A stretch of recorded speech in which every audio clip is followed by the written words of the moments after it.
कृष्णा राधे राधे। तो फ्रेंड 2026 में 25 जून को निर्जला एकादशी का व्रत रखा जाएगा, जो कि साल की सबसे बड़ी एकादशी है। और सबसे बड़ा संयोग कि यह एकादशी गुरुवार के दिन आ रही है। तो गुरुवार का दिन और एकादशी की तिथि दोनों ही भगवान विष्णु जी को समर्पित है और दोनों ही दिन भगवान विष्णु जी के लिए बेहद प्रिय है। तो वैसे तो देखिए, साल की 24 एकादशी है और जिस साल अधिक मास लगता है उस साल 26 एकादशी होती। किसी कारण से अगर आप पूरे साल एकादशी का व्रत नहीं कर पाए हैं ना, तो अगर आप निर्जला एकादशी का व्रत भी पूरे विधि विधान से कर लेते हैं ना, तो कहते हैं कि साल की पूरी एकादशी मतलब 24 एकादशी का व्रत रखने का आपको फल प्राप्त हो जाता है। इतनी बड़ी महिमा बताई गई है शास्त्रों में निर्जला एकादशी की। और अगर आप एकादशी का व्रत करने का मन बना रहे हैं, सोच रहे हैं, तो आप इस निर्जला एकादशी से व्रत शुरू कर सकते हैं। तो देखिए, गुरुवार का दिन एकादशी आ रही है, तो बुधवार की शाम को ही आप अपने घर में अच्छे से नीट एंड क्लीन आप कर लीजिए, क्योंकि साफ स्वच्छ घर में ही एकादशी की पूजा आप करें भगवान विष्णु जी की। और ध्यान रखिए कि माता तुलसी को भी इस दिन जल बिल्कुल भी नहीं चढ़ाना है। तो एक दिन पहले ही आप जल चढ़ाते तुलसी माता को, अगले दिन आप गंगा जल छिड़ककर वहां पर धूप दीप जला सकते हैं, पुष्प अर्पित कर सकते हैं और परिक्रमा कर सकते हैं। लेकिन तुलसी तोड़ी नहीं जाएगी और निर्जला एकादशी के दिन तुलसी जी में जल भी नहीं चढ़ाया जाएगा। तो क्योंकि कहते हैं कि तुलसी महारानी भी ना हरि विष्णु की प्रशंसा के लिए निर्जला एकादशी का व्रत करती हैं, तो तुलसी में जल नहीं देना है और तुलसी जी भूल कर भी नहीं तोड़ी जाएगी। ठीक है, तो एक दिन पहले ही आप तुलसी तोड़ कर रख लीजिएगा। इसके बाद सूर्य नारायण को जल आप जरूर दें। एक सखी का कमेंट आया था कि दी हम पूरे दिन निर्जला एकादशी का व्रत नहीं रख सकते, तो हम क्या करें। तो देखिए, वैसे तो निर्जला एकादशी का व्रत पूरे 24 घंटे का होता है।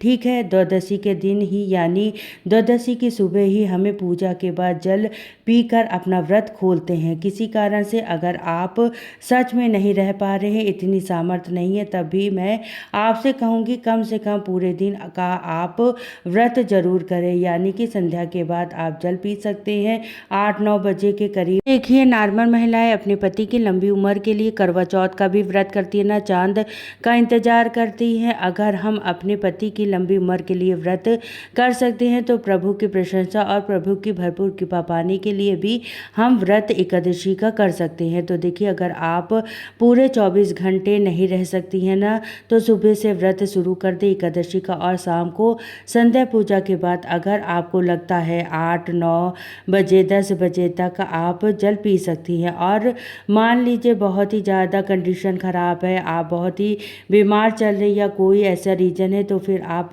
सुबह की पूजा पाठ के बाद भी जल पी सकती है। लेकिन भूल कर भी आज के दिन अन्न ग्रहण आपको नहीं करना है। ठीक है, इसके बाद आप देखिए, सभी भगवान का अपने घर के मंदिर में आप अभिषेक जरूर करिए। लड्डू गोपाल हो, विष्णु भगवान हो, शालिग्राम हो, शिव जी हो, लक्ष्मी गणेश हो, कहने का मतलब है जो भी धातु की मूर्ति होती है उन सभी का आपको अभिषेक करना है। या तो आप कच्चे दूध से या पंचामृत से या चंदन घोल ले, आप पानी में सुगंधित जल तैयार कर लें। गर्मी बहुत है, क्योंकि थोड़ा सा कपूर भी आप जल में जरूर से डालकर भगवान का अभिषेक करें। और क्योंकि गुरुवार का दिन है, एकादशी आ रही है, तो पीले रंग के वस्त्र आप स्वयं भी पहने और पीले रंग के वस्त्र में भी आप अपने ठाकुर जी श्री जी का श्रृंगार करें। और घर के मंदिर को अखंड जोत आप जरूर जलाए, सभी को धूप दीप टीका चंदन करें, फलों का भोग लगाइए। फलाहारी चीज़ों का ही हमें भोग लगाना है।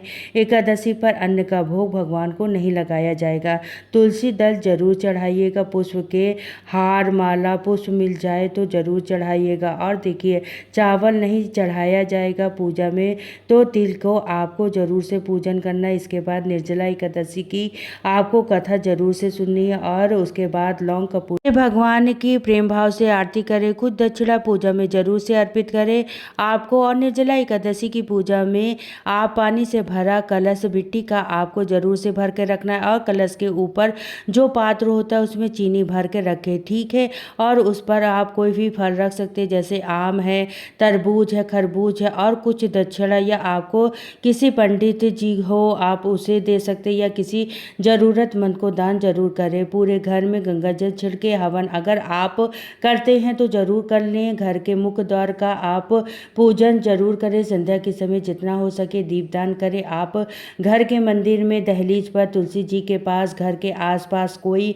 मंदिर है, पीपल वृक्ष है, केले का वृक्ष हो, कहने का मतलब है जितना ज़्यादा हो सके दीपदान करें। 25 जून को हम लोग व्रत करेंगे और 26 जून की सुबह में 5:23 से लेकर 8:13 के बीच में हमें अपना व्रत का पारण कर लेना है, यानी अपना व्रत खोल लेना है।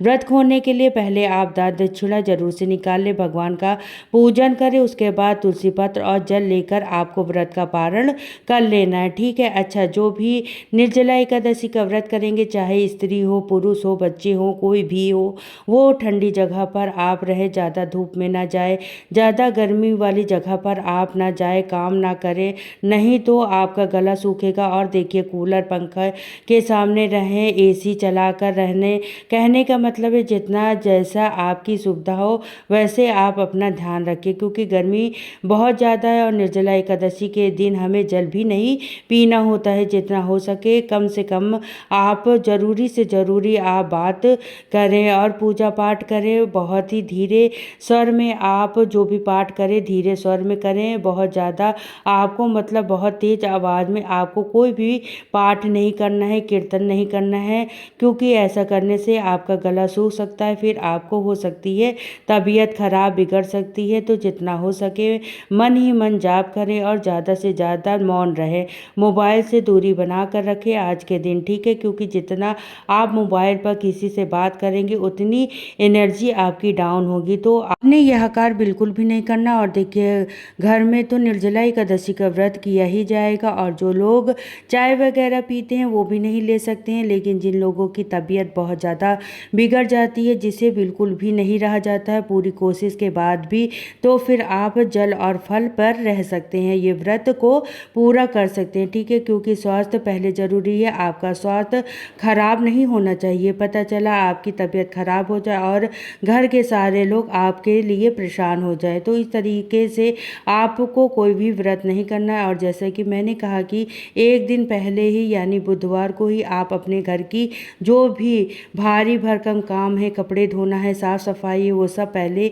ही कर लीजिएगा। निर्जला एकादशी के एक दिन पहले जितना ज़्यादा से ज़्यादा काम हो आप कर लीजिएगा, उतना ज़्यादा आपके लिए थकावट नहीं होगी और उतना ही ज़्यादा गला नहीं सूखेगा, क्योंकि गर्मी बहुत ज़्यादा है। तो मैं बार बार आपको यही समझाना चाह रही हूँ कि आपका व्रत खंडित ना हो, अच्छे से पूजा हो जाए, इसके लिए आपको एक दिन पहले ही माइंड सेट करके रखना है। अच्छा, 25 जून को हम निर्जला एकादशी का व्रत करेंगे, तो 24 तारीख को हमें दशमी के दिन से ही नियम करेंगे। दशमी के नियम में जैसे कि हमेशा से मैं बताती आ रही हूँ मैं आपको कि कटहल हो गया, मूली, गाजर, बैगन, मसूर की दाल, ये चीज़ें नहीं खानी है और चावल तो भूल कर भी नहीं खाना है। इसके साथ ही आपको तली भुजी चीज़ें नहीं खाएंगे, पूड़ी पराठा ऐसी चीज़ें मत लीजिएगा, नहीं तो आपका गला बहुत ज़्यादा सूखेगा, आपको प्यास ज़्यादा लगेगी। और लिक्विड चीज़ें आप ज़्यादा लें, नींबू पानी ज़्यादा लें। रात को सोते समय आप ठंडा दही खाकर सो सकते हैं, केला खा सकते हैं,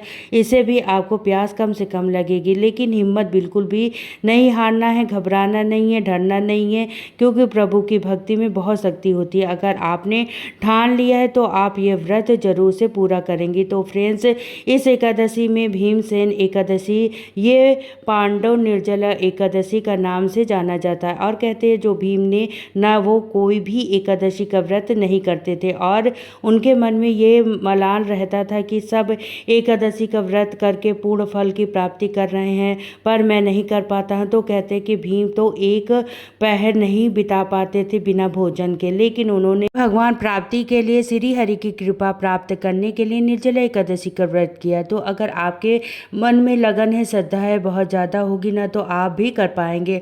और मैं आपको इसलिए 8-10 दिन पहले ही वीडियो दे रही हूँ ताकि आप लोग मन में ठान लें कि निर्जला एकादशी का व्रत करेंगे। तो आई हो वीडियो पसंद आई हो, फिर मिलती हूँ नेक्स्ट वीडियो में।